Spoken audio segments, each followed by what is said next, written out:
Welcome. So in this tutorial, I'm going to show you or teach you on how to reset WordPress website.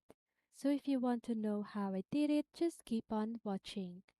So first of all, what you need to do is to just go ahead and open WordPress dashboard. And once you've done that, just go ahead and click on plugins, then select add new option. Okay. So once you've clicked on the add new, just go ahead and search for reset.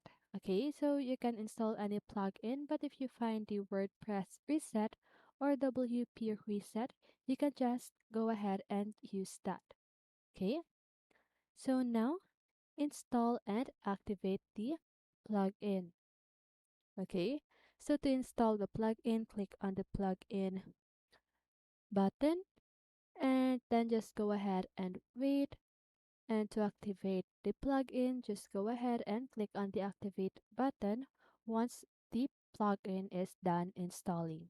Okay, so now after you've done that, just go ahead and go to tools and you should see the reset or WP reset option. So you should see the tools section at the left side of your screen.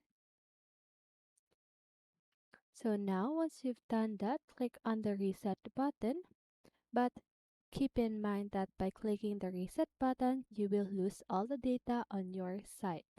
Okay, so you need to make sure that you have backup all of your data on WordPress. And if you want to know how to back up your data, just go ahead and comment on the comment section down below so that I can create a new tutorial regarding this concern or issue. Okay.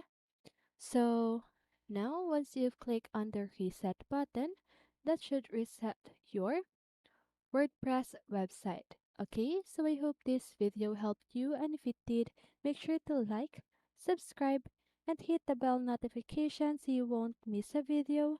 See you in the next one and have a great day.